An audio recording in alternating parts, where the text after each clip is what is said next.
I was thinking about how much we rely on body language. Yeah. Crossed arms mean you're defensive, leaning in means you're interested. We treat it like this, subconscious code. But looking at this case study out of Hyderabad, it makes you realize the body has an actual physical language. It's literally whispering secrets to us about our health, and while most of the time, we are just terrible at translating them. Or in this specific case, hoarsely whispering. Right, exactly.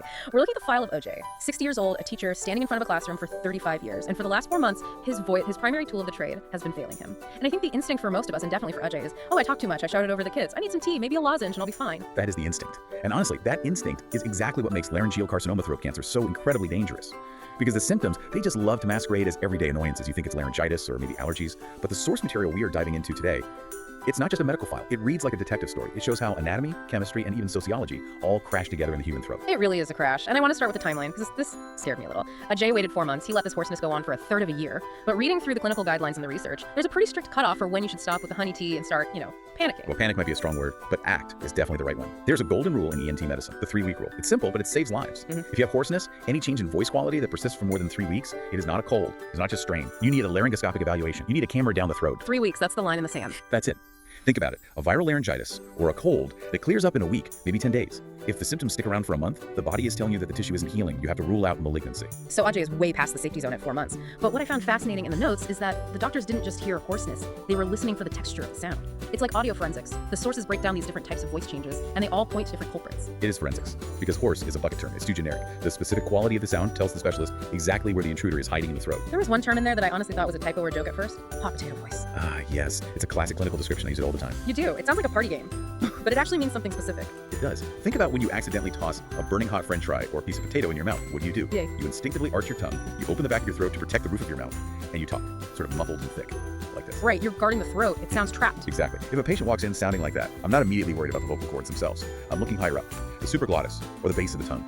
It usually means there's a mass, a large tumor, or a nasty abscess, something like Quincy, that is physically blocking the resonance chamber. So muffled means up high. Okay. What about the breathy voice, the sort of permanent whisper? That tells me about the mechanics of the door. The vocal cords are essentially two curtains that need to slam shut tight to create vibration. If the voice is breathy, it means air is escaping. The curtains aren't closing all the way. That could be paralysis, where one cord isn't moving, or it could be vocal fold bowing. But Ajay didn't sound like he had a hot potato, and he wasn't whispering. The notes describe his voice specifically as rough and strained. Which brings us right to the source of the problem. Roughness usually indicates a disruption of the mucosal wave. The mucosal wave. This is a really beautiful bit of biology. The vocal cords aren't just tight strings like a guitar. They vibrate in a fluid rippling wave. The skin on the cords actually rolls. But if you glue a heavy, irregular rock onto that wave like a tumor, the wave breaks. It becomes chaotic. That's the gravelly, rough sound. It sounds like work because the patient is physically fighting the mass to make sound. And that fits the profile perfectly. He's a teacher, he's pushing to get the sound out, but the machinery is jammed. But there was another test they ran just by asking the question, the time of day test. I didn't realize your voice kept the schedule, but apparently when you sound bad, tells the doctor what you have. We call it diurnal variation. It's incredibly useful for differential diagnosis because it tells us about the physics of the obstruction. If AJ had said, I wake up with no voice, but it gets better by lunch, what would you think? Well, based on the notes, maybe he needs to clear his throat, or it's fluid related? Spot on. We'd suspect Reinke's edema. When you sleep flat, gravity settles fluid into the vocal cords. You wake up boggy and swollen. You stand up, start moving, the fluid drains, and the voice clears up. Okay, so morning bad, afternoon good equals fluid. Flip it. What if he wakes up fine, but by 4 p.m. he can't speak? Then we're looking at fatigue. The engine is running out of gas. We see that in neurological conditions like myasthenia gravis where the nerve signals fade. But, and this is key for our deep dive, we also see it in malignancy. Because the tumor is heavy. It adds mass and stiffness.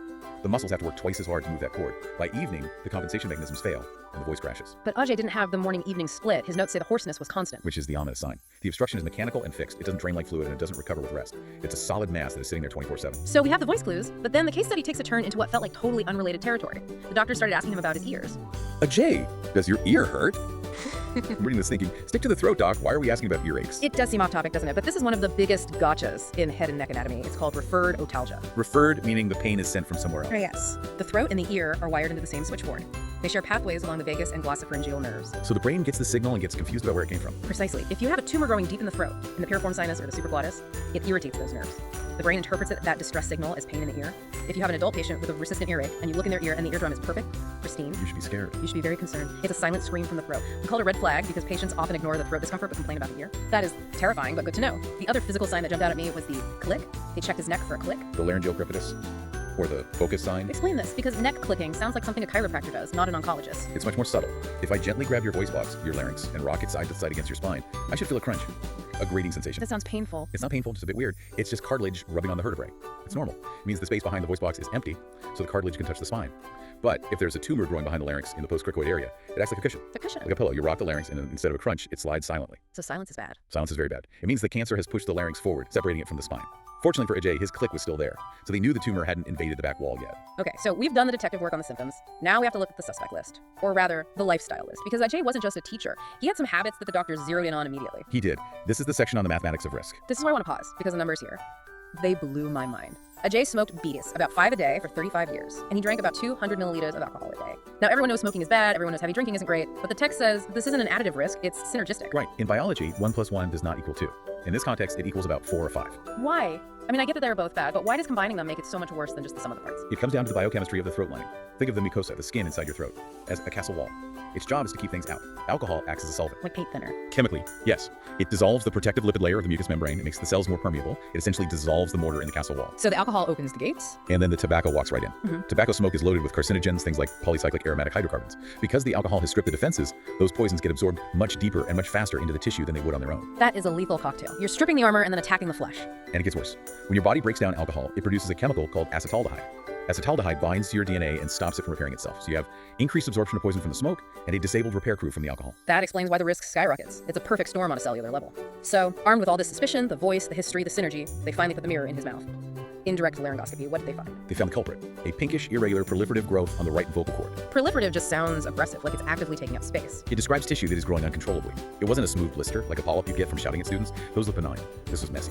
But there was one detail in the exam that was the most important of all. The vocal cord was still moving. Why does movement matter so much? If the tumor is there, isn't that bad enough? It's bad, but paralysis is a game changer. If the cord is stuck, it means the tumor has dug deep into the muscle or the cricoidnoid joint. It's invasive. Since Ajay's cord was still moving, it meant the tumor was essentially riding on the surface. Okay, so that gives us the diagnosis. T1A, glottic carcinoma, early stage, limited to the cord. And here's where we get to the segment of the research I love, anatomy is destiny. Yeah, this part was counterintuitive. You'd think getting cancer on your vocal cord, the thing you use to speak, would be the worst possible spot. But the sources argue it's actually the best place to get throat cancer. If you had to choose, yes, it's all about the drainage. The glottis, the true vocal cords, is what we call a watershed area. Embryologically, it develops from 2 different arches, and it ends up as a bit of an island. It has very, very poor lymphatic drainage. And usually lymph nodes are the highway for cancer to spread, right? Exactly. If you get cancer just a few millimeters higher in the supraglottis, that area is rich in lymphatics. There's a 30 to 50% chance it's already in your neck lymph nodes by the time we find it. But on the cord. On the cords, less than 4%. The cancer is trapped on the island. It has nowhere to go. That is a huge lucky break for Ajay, but there was one trapdoor mentioned in the anatomy section. Broyles ligament. It sounds like a villain in an action movie. It's definitely a villain in the world of oncology. Broyles ligament connects the front of the vocal cords to the thyroid cartilage, the Adam's apple. Okay. The problem is, at that specific attachment point, there is no perichondrium. Kerachondrium, that's the skin of the bone. It's the tough protective shield that wraps around cartilage.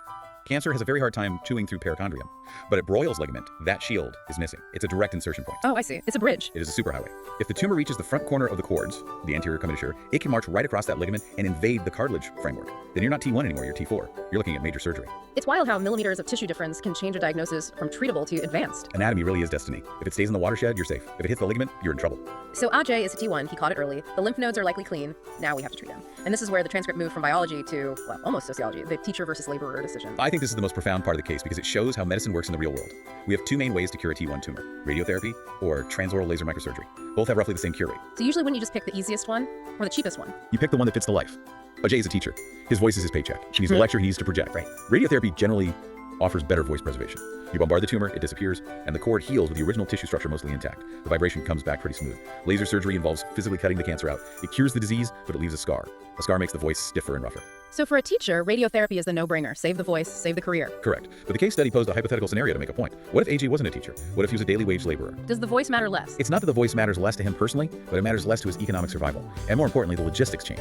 Radiotherapy is a grind. You have to come to the hospital 5 days a week for 6 or 7 weeks. Oh wow, I didn't realize it was that intensive. It is.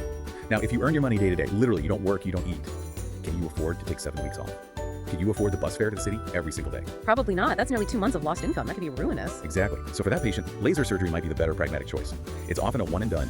You go in, you zap the tumor, you go home. The voice might be rough, but you're back at work next week. That's heavy. You're not just prescribing for the tumor, you're prescribing for the bank account and the lifestyle. We call it personalized medicine, but really it's just understanding the human context.